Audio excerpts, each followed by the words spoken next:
El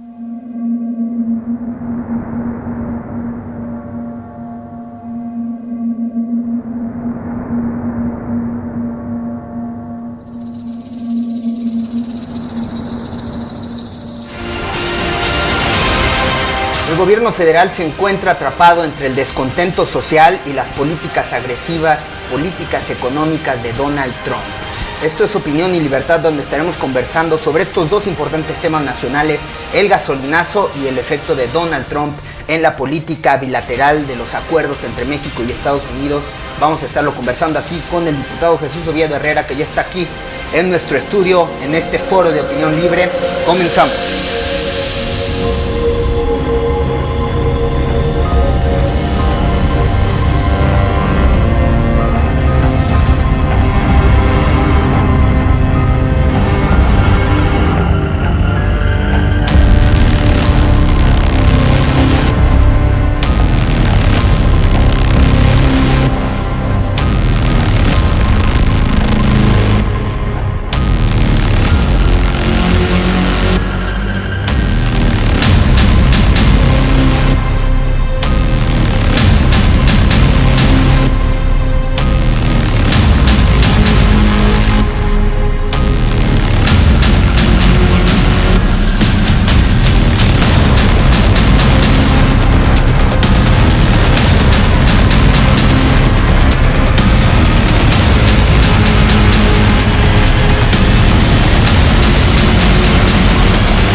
Bienvenidos sean amigos a un nuevo capítulo de Opinión y Libertad, donde estaremos conversando con el diputado Jesús Oviedo Herrera, a quien le agradezco que esté aquí participando con nosotros nuevamente en esta conversación. Eric, muchísimas gracias por invitarme. La verdad es que es muy agradable conversar, dar el punto de vista, dar la opinión de lo que nosotros hemos formado, hemos leído y bueno, pues de lo que nosotros creemos, pues. Por supuesto, además de un trabajo legislativo a nivel estatal, donde el propio gobernador ha anunciado medidas para implementar en el caso del gasolinazo, que se desprende de un anuncio que hizo la Secretaría de Hacienda.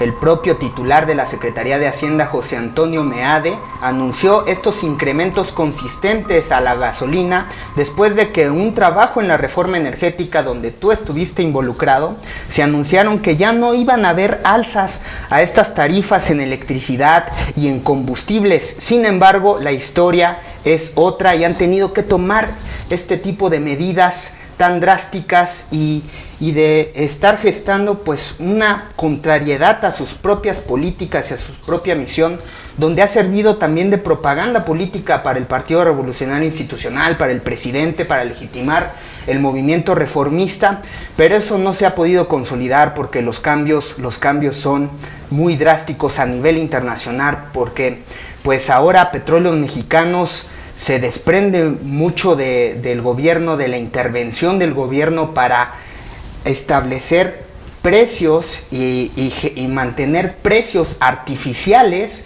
que no corresponden con la fluctuación internacional de los precios de combustible, ahora que pues Petróleos Mexicanos participa a nivel internacional y se hace agremiación en este tipo de mercado internacional. Pero hay una inconsistencia en los mensajes. Por un lado, dice el presidente que tuvo que tomar esta medida de alzar los precios en los combustibles porque era la única manera de poder mantener los programas sociales vigentes. Pero por el otro lado dicen que no es una cuestión de esa naturaleza, sino que el propio mercado internacional establece el precio y por eso se generan este tipo de alzas. Entonces, no sabemos qué creer. No sabemos a qué está jugando, comunicando este tipo de cosas el gobierno federal. ¿Por qué incrementa los impuestos en el tipo de combustibles? Dicen que también es por la propia naturaleza del alza del costo del petróleo, y entonces el proceso de refinación, porque pagan más por el petróleo, se eleva y por tanto tenemos que pagar eso porque todos los costos de producción se elevan, por supuesto. Y ya no puede intervenir el gobierno en mantener un precio artificial conveniente a los mexicanos cuando no tiene pues una intervención a nivel internacional, cuando hace las compras pues al extranjero del petróleo refinado que ahora lo consumimos como combustible para nuestros intereses, para nuestras necesidades?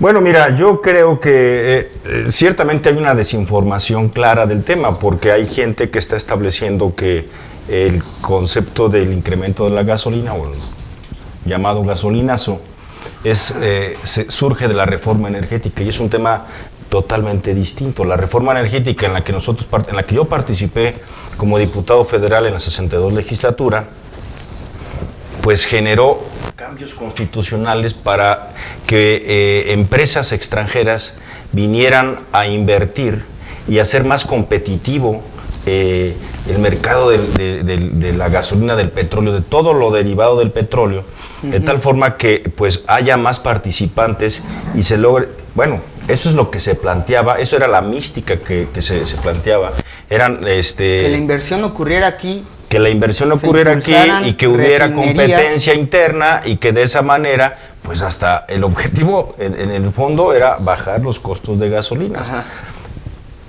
¿Por qué? Bueno, pues porque Pemex hoy está en una condición muy complicada, la falta de inversión en la empresa, la falta de hacerla más productiva, la falta de infraestructura que tenga pues los últimos o mejores procesos de refinación, pues tiene a Pemex en una condición verdaderamente compleja.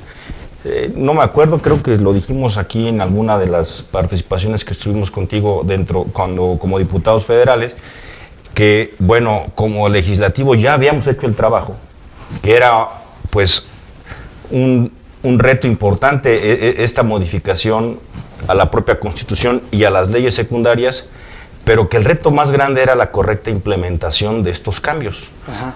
la correcta aplicación de estas leyes, el cuidado adecuado de la no corrupción dentro de estos procesos, y desafortunadamente pues no se ha dado como tal.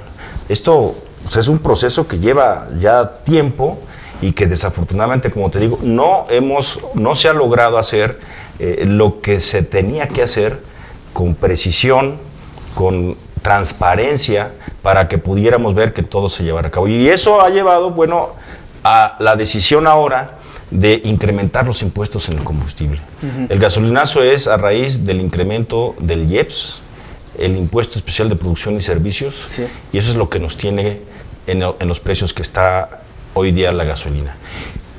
¿Qué ha hecho el PAN? Bueno, pues hemos estado solicitando que se disminuya el IEPS. Del precio total de la gasolina, 2 pesos son de IVA y 4 pesos son de IEPS. Uh-huh. La propuesta que ha hecho Acción Nacional, específicamente por parte de los diputados federales, es que por lo menos disminuya el 50% del IEPS, es decir, 2 pesos menos. Pero lo que quieren es recaudar más. Pero el objetivo es recaudatorio para el gobierno federal. Me ha tocado ver una serie de debates en distintos programas televisivos y pues los argumentos es de que no se deben de disminuir los programas sociales. En eso estamos de acuerdo. Tenemos que seguir apoyando a la gente, tenemos que seguir dando los beneficios que hoy mucha gente ha logrado. Uh-huh. Pero nunca hemos escuchado de parte del gobierno federal pues una propuesta de disminución de gasto corriente, que ese es donde pudiéramos encontrar una solución. Okay. O sea, ha habido una negativa directa y, bueno, no lo han expresado como tal, pero no han buscado decir, bueno, vamos a disminuir por aquí, en esta parte de acá. Ajá. Entonces, yo creo que ese es un tema que, pues, ahí está y que desafortunadamente no le han entrado al toro de ese lado. Por el pago de favores. No te puedo decir, no me gusta ser especulativo en ese tema, evidente, pero sí te digo claramente que el gobierno federal no ha planteado una disminución de gasto corriente, donde pueda ahorrar gasto federal de tal forma que, bueno, pues entonces nos dé oportunidad de bajar el IEPS de esta forma. Porque cuando tienes un déficit en finanzas públicas, el impuesto recaudatorio más eficiente es por el combustible. Sí, porque ahí no se escapa absolutamente nadie. Al que llega, ahí se va. Entonces, por eso creo que es algo importante en hacer, en definir, en buscar, y por eso Acción Nacional sigue insistiendo en que busquemos la forma de disminuir el IEPS. Y además, pero mientras no haya la voluntad del gobierno federal de buscar dónde bajar, dónde disminuir gasto corriente, no gasto de apoyos sociales, porque nosotros consideramos que tenemos que seguir apoyando a la sociedad. Pues entonces vamos a seguir bajo la misma tesitura, pues entonces va a ser un círculo vicioso, pero creemos, yo veo esa situación, hay que plantear una disminución del gasto corriente, donde se pueden disminuir, tal vez no se pueda encontrar en una sola partida, pero me parece que se puede buscar una serie de áreas de oportunidad donde aquí se recorta y bueno, empezar bajo ese proceso, ¿no?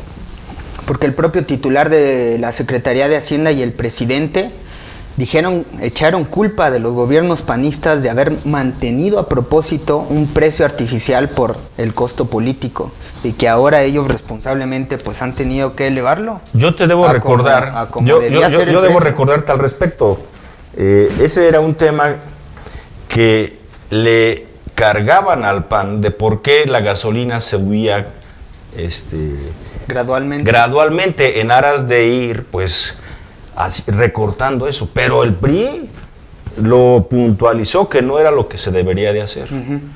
Y entonces, lejos de ser objetivos en ese tema, criticaban y hacían ver un asunto que no era correcto como lo estaban planteando. Porque de alguna forma la política pública que se seguía en aquel entonces era ir adecuando los precios, pero de una manera gradual para que no desquiciar el sistema económico. Lo que hoy, bueno, pues este cambio de la noche a la mañana con esos precios que se dieron, bueno, creo que la gente está percibiendo que sí hay una situación adversa, siendo que el proceso, el precio de la gasolina ya estaba prácticamente dentro de precios, pero que ahora, bueno, pues el impuesto recaudatorio de IEPS es a lo que se le está apostando. Y es un riesgo que le ha costado demasiado al presidente porque cayó más en la popularidad, perdió prácticamente toda la confianza después de ello. También tuvo que haber una asesoría de gran magnitud para decirle al presidente, mejor hazlo gradualmente en vez de hacerlo de una forma abrupta, porque te va a afectar en tu imagen pública y en la imagen presidencial. Bueno, creo yo que debieron de haber medido el tema, debieron de haber establecido las condiciones, pero te digo una cosa clara. A nivel federal, nosotros criticamos que no ha habido una propuesta de disminución de gasto corriente. A nivel Estado ya se empezó a dar. Todos los poderes han empezado a disminuir gasto corriente. El propio gobernador, la disminución de sueldo que se estableció para secretarios y algunos funcionarios de más alto nivel. El propio Congreso, disminuimos nuestros sueldos en aras también de apoyar y participar en la disminución de gasto corriente, la disminución del pago de teléfonos celulares, el apoyo que se ha generado a la sociedad en el Estado. Pues es una ayuda, pero estamos hablando de millones. Con la disminución de los precios de la caseta de Guanajuato, que obviamente se disminuyó $1, porque por supuesto no puedes disminuir todo, sino que estás buscando encontrar. Pero lo que te digo es eso, tienes que buscar varias áreas para van sumando una con otra, sí. Y bueno, puedes lograr hablar de esto. Entonces, ahí está un comparativo muy claro. En Guanajuato sí se han hecho acciones de austeridad. No conozco hasta este momento en el gobierno federal, pero acá en Guanajuato lo hemos hecho y creo que, bueno, pues es un ejemplo que me parece interesante. Pues el presidente también replicó muchas de esas cosas que estás mencionando. Bajar sueldos de los funcionarios. No sé si lo hayan hecho, No tengo información en este momento que lo hayan hecho. En Guanajuato sí se hizo y está en proceso el análisis de cómo y en dónde pudiéramos lograr algunas disminuciones adicionales. Sin embargo, el descontento social creció. Bueno, por supuesto, sí, y me parece que también la opinión pública del presidente creció, pero creo que surge de que, bueno, el presidente hubo mensajes televisivos sí. En donde establecía no incrementaremos el precio de la gasolina. Esa bandera tan Y entonces firme. Cuando se levantó con esa bandera toda la gente estaba contenta. Ajá. Pero bueno, no puedes ir con una bandera así y después regresarte, decir una mentira. Eso es algo que yo creo que tenemos que cuidar Fue demagogia, populismo que tanto tachan. Bueno, yo establezco esa parte, ¿no? Con bombo y platillo se anunciaba que el presidente ha atacado el populismo y él lo hace. Ese anuncio con bombo y platillo que se dio, bueno, ahora se repitió terriblemente. Bien, continuamos esta conversación y seguiremos con el tema de Donald Trump después de esta breve pausa comercial. Regresamos aquí con Jesús Oviedo Herrera.